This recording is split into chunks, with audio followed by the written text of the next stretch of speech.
campaign promises are worth the paper that they're written on. Malware is a non-technical look at the tech news of the week.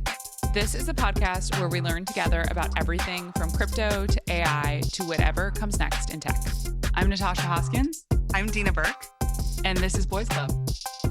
Wait, is it just Boys Club? It's just Boys Club. The Boys Club podcast? No, just Boys Club. Today's guest is Jake Chervinsky, Chief Legal Officer at Variant Fund. Jake is the former Chief Policy Officer at Blockchain Association, the largest advocacy group for the crypto industry in Washington, D.C., and a ton of other accolades on your bio as well. Jake, welcome to the show. Thanks so much for having me. Great to be here.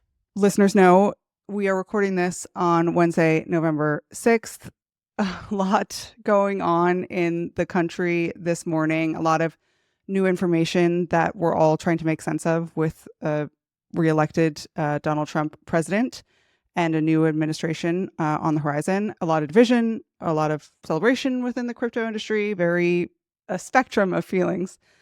We are going to keep today's conversation as nonpartisan as possible, but also really just look very clearly and clinically at what happens next and what it means for the crypto industry that we both work in, that so many of our listeners work in and love. And this represents a potential reshaping of that. So really just excited to look at it with you and to have your expertise sort of weighing into that. So just want to start off by saying, as a crypto policy guy, what are you thinking about waking up to this news? Yeah, well, it's a whole new world, honestly. And before I go into it, I'll start with my usual disclaimer, which is I'm a lawyer, but I'm not your lawyer or anyone listening. So nothing I say should be interpreted as legal advice. Also, I'm just here to give my personal opinion and not speak on behalf of my employer, Variant. But to answer your question, it really does seem like for the first time ever, we are going to have an administration in Washington, D.C. that is supportive of the crypto industry. And I've been working in crypto for 7 or 8 years now.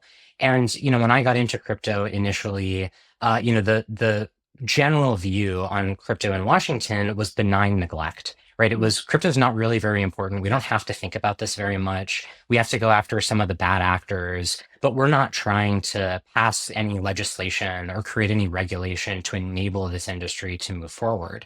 And then for the last handful of years in the Biden administration, the view has been even more hostile and aggressive than that. It's really been crypto is bad. It should not exist in the United States.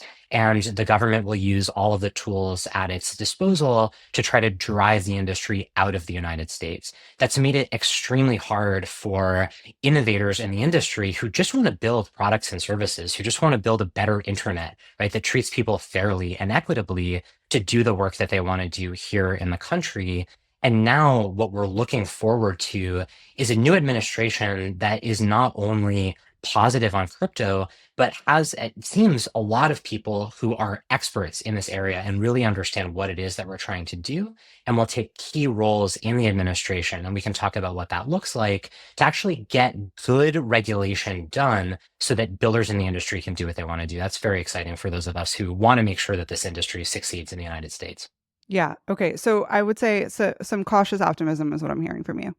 Yeah, I think there's still a lot that we don't know. And so what I don't want to do is, have a parade and pop the champagne yet, because there's a lot of hard work ahead of us. And, the election was the beginning, not the end of this process. So there's a lot that we need to do in DC to figure out what does good policy look like for the industry. You have some great tweets lately. I've been really enjoying your tweets. A recent one: crypto policy will immediately and significantly shift when new leaders take over the federal agencies. Between now and then, the outgoing administration may be busy finalizing rules and filing enforcement actions. You heard a lot about these enforcement actions. Say more about this and what you think the next couple of months are going to look like. Right. So, we have to think about this in terms of what happens when. And of course, the election won't have an effect until the new Congress is seated in early January, and then the new administration, the Trump administration, takes power on January 20th. Between now and then, we're likely to see a tactic that is very common at the end of any presidential administration that is leaving power, which is called midnight rulemaking. And it's exactly like it sounds. The outgoing administration has its last few months, last few weeks to figure out how can we make as much policy as possible before the other guys who we disagree with are, at the steering wheel. And so often what we see is rulemaking at midnight, right at the last minute, that's sort of rammed through without careful consideration. And the problem for us, sitting here in November is that this SEC, led by Chair Gary Gensler, has proposed a whole bunch of really terrible rules that would do a lot of damage to the industry. And up until now, we've mostly held the SEC off from finalizing those rules and putting them into effect through the threat of litigation, right? I mean, both through threatening litigation and also explaining why these are bad rules and why they shouldn't be adopted. The same thing is true. One thing, Go ahead. sorry, just to clear, threatening litigation from the crypto industry side to the SEC. Exactly. Basically saying, look, you don't have statutory authority from Congress to adopt this rule. Just to give you one example, there's one rule the SEC has proposed, which would vastly expand the definition of an exchange in the Securities and Exchange Act of 1934 to cover basically everything in DeFi, right? So something like Uniswap all of a sudden needs to go register with the SEC and comply with traditional securities obligations, which are absolutely unworkable for a DeFi protocol. And we tell the SEC, look, this doesn't work. It's not going to help you achieve your goals. And also, you don't have authority to regulate DeFi in the first place. But during this period where we expect midnight rulemaking, we could see the SEC start to finalize those types of rules. That means either the industry will have to file those lawsuits to challenge them in court, or we will have to impress upon the incoming Trump administration that they need to undo those types of rules. And that's just one example of probably a dozen across many different agencies, the CFTC, the IRS, and others that might engage in this type of activity. And the rules that would potentially be pushed through at this like midnight time, do they have the potential to be sticky, or are they all reversible? So generally speaking, in I would say the traditional political context, you would expect that they are going to be sticky. There's this saying that rules are written in ink, right? It's really hard to erase them. And once they're in effect, even if a new administration disagrees, it's sort of unlikely that they'll roll them back for a couple reasons. First, it does take some process. It's not like the new chair of the SEC can just immediately say this rule is no longer on the books. They have to go through the ordinary process under the Administrative Procedures Act in order to roll the rule back. Also, the agencies typically have staff that stay on board from administration to administration. And what they don't want to do is appear to be fickle and political, as if the policy that they set will change every 4 years when there's a new president, right? Businesses in the United States want to have certainty about regulation and not be subject to the whims of a new administration. Mm-hmm. So ordinarily, midnight rulemaking is quite sticky. That said, given the Trump administration's approach to executive power and what we might expect a President Trump to think about any policy that was enacted under the Biden administration, I think it's reasonable to assume that a new administration would, or at least we should expect them to say on day one, we will not enforce any of these rules adopted at midnight by the Biden administration. We will go through the process of repealing them one by one, no matter what it takes, and do our own rulemaking at the right time. I have like a logistics question, which might be really silly, but is the new SEC chair, does that happen on Inauguration Day? Is that the work between now and then to decide who that is and how that sort of transition takes place? Or is there another like quarter that happens between inauguration and the new sort of administration team coming in? Not a silly question at all. Really important, actually. So on day one, a new interim chair who is selected by the president will take over. So the president gets to decide who the chair is. Probably that would be either Commissioner Hester Peirce or Commissioner Mark Ueda, one of the two Republican commissioners on the SEC right now. So one of them would likely become the interim chair. But then at the same time, over the next couple months, the Trump transition team is going to be interviewing people to decide who do they want to nominate to become the full-time chair of the SEC. And the same thing with the other agencies as well, the CFTC and elsewhere. that appointee has to go through Senate confirmation. So Okay. that takes some time. So in the early months of the new administration, we'll start to see nominations coming from President Trump, hearings in the Senate, votes on confirmation, and then we'll find out who the new chair of the SEC and other agencies will be. Okay, got it. So it's not just you're blessed and you're in. There's a process that needs to happen. There's a process, and this also gets to the importance of the vote for the Senate this year. So if the Democrats had held the Senate, but you had had a President Trump, well, maybe the Democratic senators would be able to block his nominations. Right. But where we sit right now, it looks like there will be at least 53 Republican senators, more likely 54, maybe even 55, but somewhere in that range. I think what that means is any nominee that President Trump decides to select to cruise through the Senate confirmation process. You tweeted about a litmus test for the new administration coming in, dropping the SEC's unjustified enforcement actions and the DOJ's tornado cash prosecution. Talk a little bit more about that. What are the indicators that you're looking for in order to understand what type of president and what type of administration we're going to be getting? So the worst thing, in my opinion, that the Biden administration did as a matter of policy was not in rulemaking or in the legislation that they supported. It was trying to establish law by bringing enforcement actions against companies that were trying in good faith to comply with the law, and the SEC would just take them to court and say in a federal complaint, here's our view of the law. This is the first time we've ever expressed this, and we are suing you in an attempt to drive you out of the United States. I think that must stop immediately. That is not the way that the United States should be establishing policy. We should do regulation or by legislation, not by enforcement. So to me, the very first thing that the new administration must do is stop these lawsuits against good actors in the crypto industry. And so as the Trump transition team is considering who should we bring in as the new SEC chair, or as that person is considering who should be my new enforcement director, who's really in charge of making these types of decisions, to me, the most important policy priority in order to normalize relations between the federal government and the crypto industry is to stop all of this enforcement. And that's not just an SEC issue. So as you mentioned, I tweeted, this extends also to the Department of Justice. So the Department of Justice, you may know, has also been engaged in regulation by enforcement. And here, not just by civil enforcement, where the penalty is a fine or a registration requirement for some company. Rather, they've been engaged in regulation by criminal enforcement, trying to put software developers in prison just because they wrote software that allowed third parties to engage in private transactions. This is the prosecution of Roman Storm in the Southern District of New York. Now, to me, that is a political or a policy decision, not an ordinary application of criminal law to the crypto industry. It's not something anyone expected the Department of Justice to do. It flies in the face of guidance that we've gotten from the Treasury Department about what it means to engage in regulated money transmission. And so the Department of Justice also needs to drop that prosecution. Now, there are some issues with this because the Department of Justice is intended to be independent from the president. And so it's not like President Trump should be able to just call up the Department of Justice and say, you have to drop this prosecution. But what he can do is he's thinking about who is the attorney general or what kind of message does he want to send regarding policy at the Department of Justice. This is something that he should be focused on, in my opinion.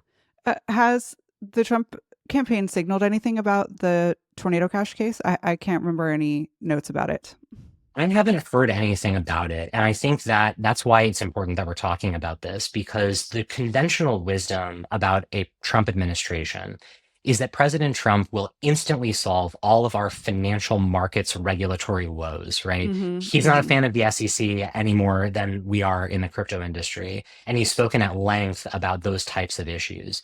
But the thing we don't know is how he will approach issues of national security and geopolitics related to sanctions and also criminal enforcement through the Department of Justice.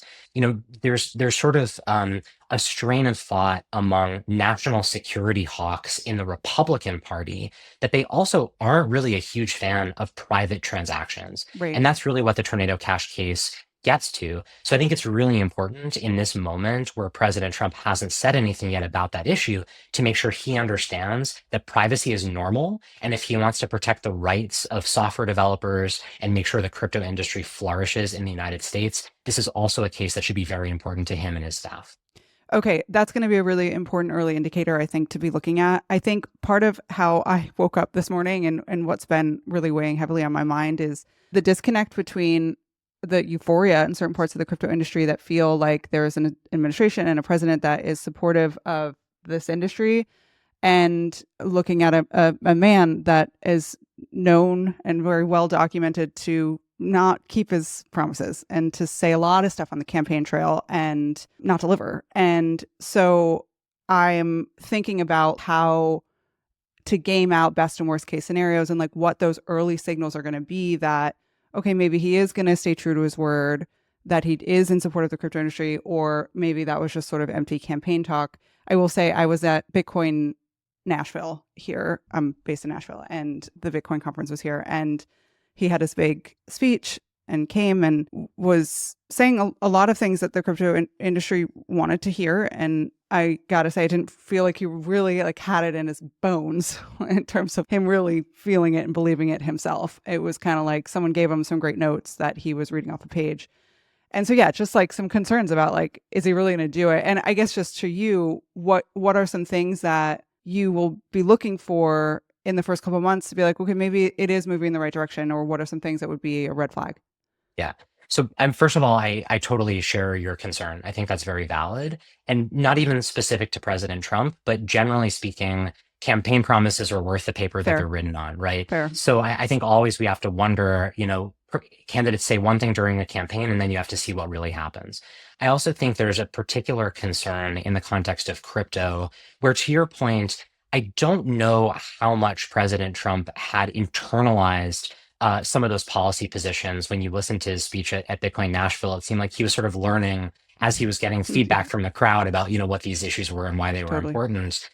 And, a lot of his support, I think, comes from the industry being very supportive of him and engaging with him, very consistently. Well, we're not the only ones who can do that. And you could imagine another lobby, like the bank lobby, deciding, well, now we're going to show up and we're going to influence President Trump to still be pro-crypto, but maybe in a way that supports traditional financial institutions using crypto, not the, sort of liberal or libertarian ideas that we have about what crypto should do in the world. So just to say, I think that it's valid for us to watch this and take it seriously, whether he follows through or not.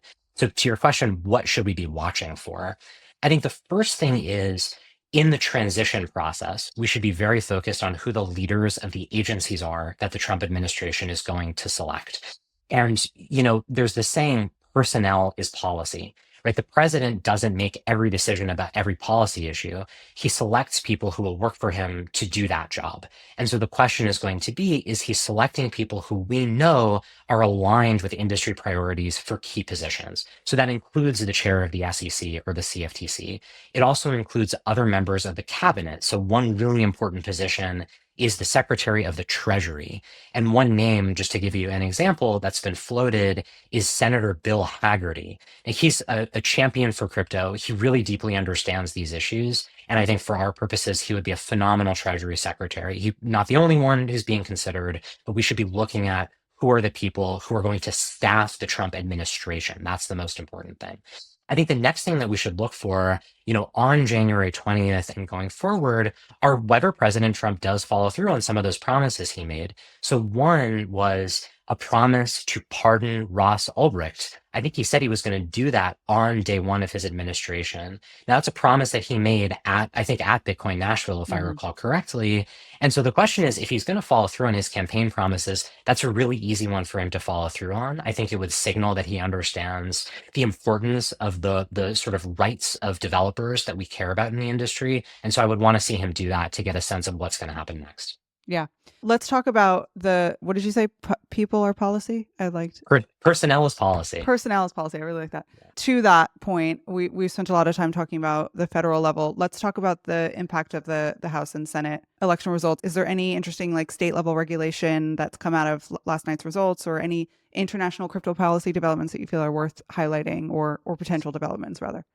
Yeah, so it's a great question. On the state level, I don't think there's much that we learned from the election. There were some important state races that happened, but nothing so much in the states that are engaging on crypto. So, there's some that are very pro crypto, like Texas or Wyoming, Hmm. some that are a little more hostile to crypto, like New York, California, Illinois. I don't think anything is going to change much in those states based on what happened in the election. Okay.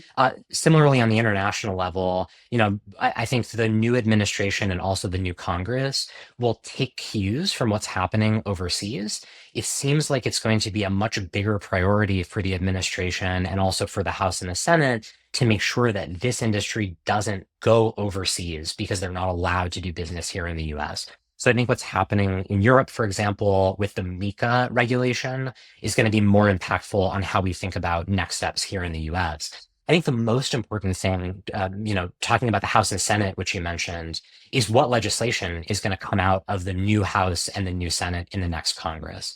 And it seems, again, from where we sit right now, that the Republicans have swept Congress. So they're going to maintain control in the House. It looks like they're going to expand their lead a little bit. They might have the House by about 10 seats or so. And again, they're going to have something like 54 senators, plus or minus one. And I think what that means is Republicans are going to have a mandate to do crypto legislation for the first time. And not to get too deep in the weeds, but there's two kinds of legislation that we've been working on in Congress for the last couple years. Stablecoin legislation. So what are the regulations around US dollar stablecoins, and market structure legislation? So how do we regulate the primary issuance and distribution of tokens? And then how do we regulate secondary markets like exchanges or custodians? And I would expect the new Congress to be really focused on getting those types of legislation done in the next 2 years. Okay. That sounds promising. I think it is. I mean, look, often we in the industry get attacked for wanting to be totally unregulated and a wild west. I don't think that's true at all, right? We Yeah. want there to be regulation. We just want it to be reasonable regulation that works with the technology and works for founders of companies trying to build products and services in the United States.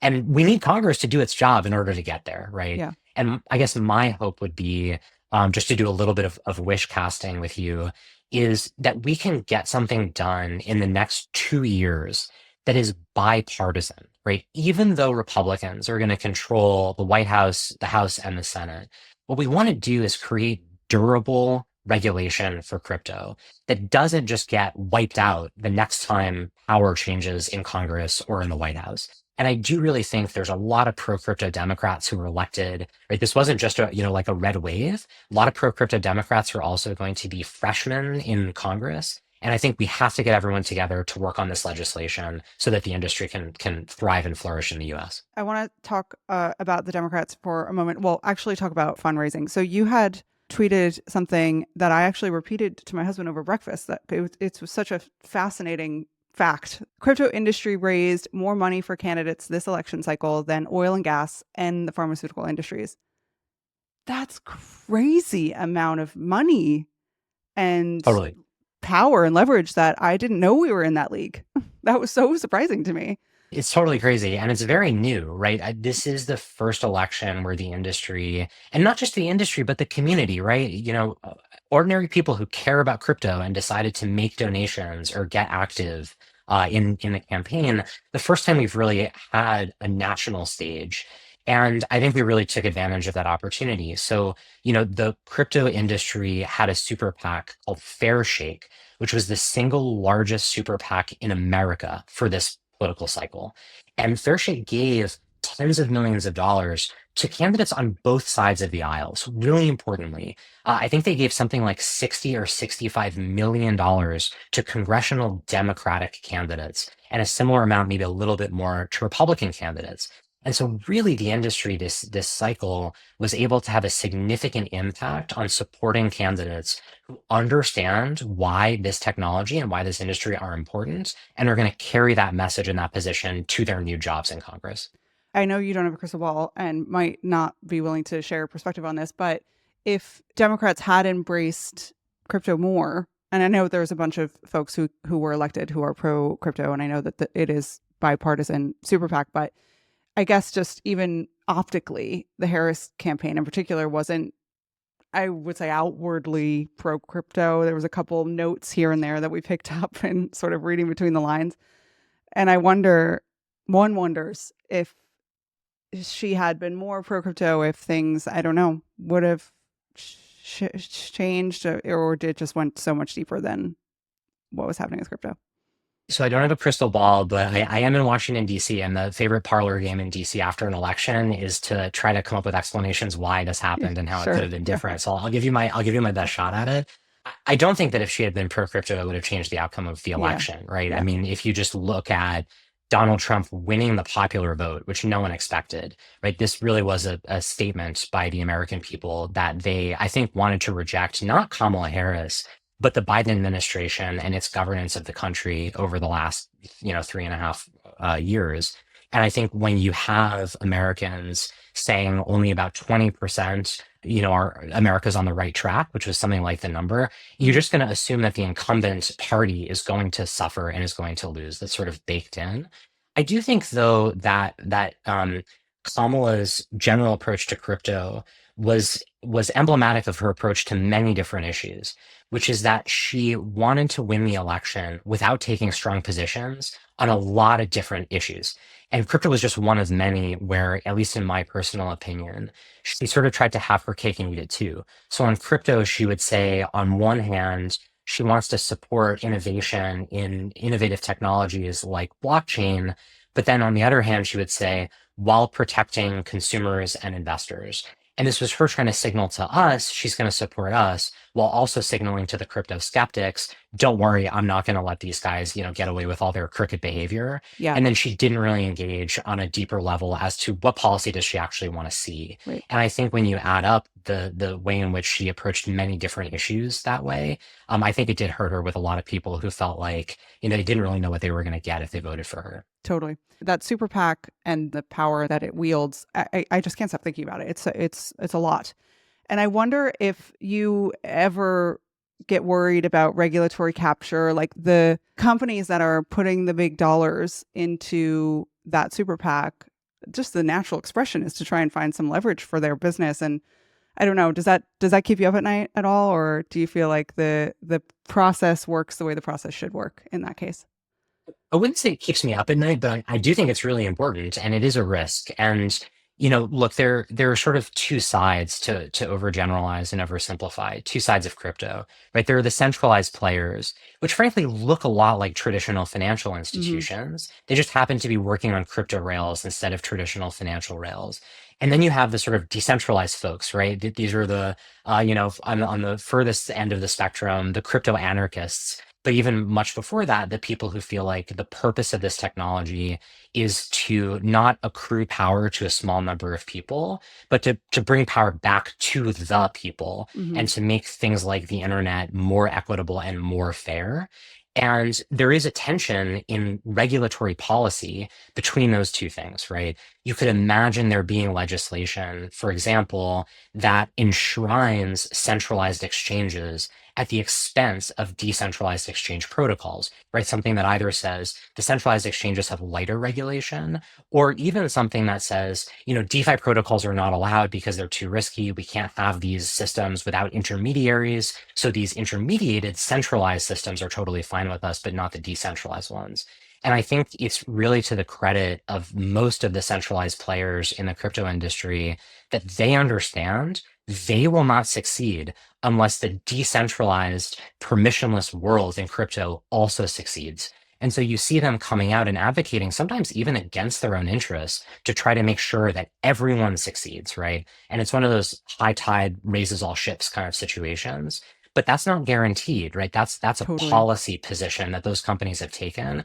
And so I think it's really important that all of us, right, not just the crypto lobby or those of us working on these issues in DC, but the people, the community, the customers of those companies, make sure to tell them, you need to keep protecting those rights. We will not stay customers of your company if you decide to try to screw everyone else over for your own bottom line. And I think if we do that, then we'll end up having a good result in legislation and regulatory policy going forward. Yeah. For folks who haven't seen the Bill Gurley, have you watched the Bill Gurley Yeah. bit on regulatory capture? It honestly like changed the course of my life in many ways. I became not radicalized, but it really sort of opened my eyes to sort of the underworld around lobbying and legislation and sort of incumbents coming in and finding favorable paths for themselves at the expense of their competitors. And yeah, I think it's very possible in crypto, given sort of the dynamic and relationship, like you're pointing out, between centralized and decentralized and sort of the nature of those different types of organizations. And yeah, it's something I think a lot about. And I am really going to be looking at over the next couple of years to see what shape Fair Shake and all of that comes out at. Yeah. I'm so glad you mentioned that because literally when you asked me that question, the first thing I thought was, should I mention Bill Gurley's speech from the All In Always. Summit? Always. So yeah, anyone who's listening to this, if you haven't heard it, just go on YouTube, search Bill Gurley All In or Bill Gurley Regulatory Capture, you'll see it. And I have to tell you, all of us in DC, when we watched that, we were like, wow, he just nailed this. Like everything he says there is so spot on. It's haunting in many ways, but yeah, I just learned so much. I'll link it in the show notes, but man, what a guy. Yeah, for sure. Okay. So part of what I think a lot about at Boys Club is sentiment, public sentiment, and thinking about building brands and companies and consumer brands and companies in and around crypto, and how, yeah, sort of the appetite for that waxes and wanes depending on who's on trial and what the latest scandal has been. And I'm wondering if a political shift signals a possible public sentiment change around crypto, or are we really just needing to wait for some breakout, standout application that changes people's minds? I'm curious what your thoughts are on this. I think about this a lot too, and I think it could go either way. One issue I think is how much crypto has been associated with the political right as a result of President Trump embracing the Yeah, industry.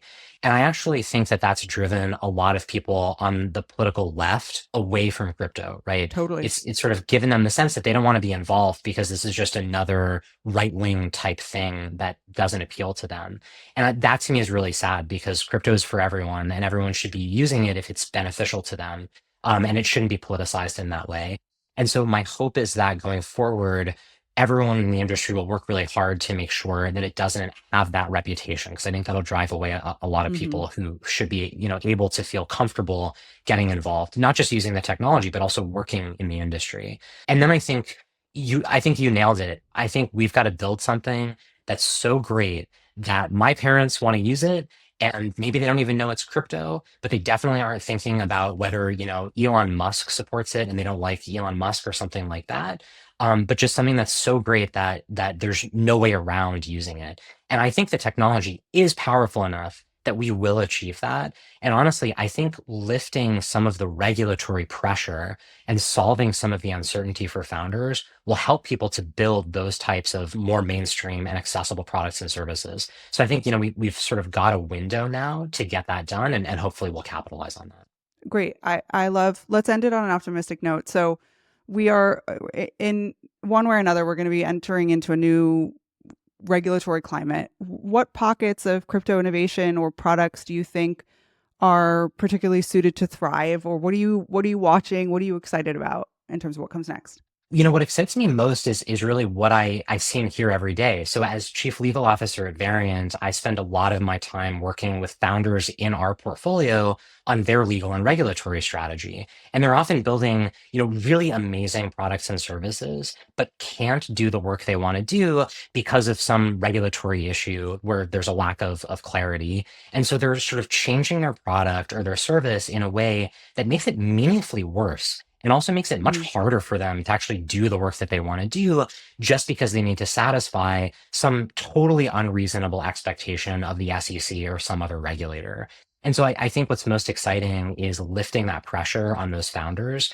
I think, most importantly, that will relate to assets that empower users to have more ownership over the products and services that they're using. Right? Mm. And one really big issue that we've been dealing with is, can you have a digital asset that gives, let's call it, voting rights or governance rights or something of that nature, but also some share in the economic incentive, right? The economic success of a protocol in the form of a fee switch or revenue generation. And that's been really hard to do under current law. I think any asset that would benefit from that type of mechanism design, I think is going to be a lot more exciting. I also think the DePIN sector in general is really exciting, right? I think those are products that are genuinely better than Web 2 versions, right? They're more accessible. They actually benefit from a network effect. They incentivize people to come in. They can make people's lives better for, less cost. And yet there's also been regulatory pressure on how do we characterize those types of tokens. And so I think, getting some clarity or at least relieving the pressure of this regulation by enforcement campaign we've suffered under is going to be a real benefit to DePIN projects. So that's a couple of the things I'm thinking about. Awesome.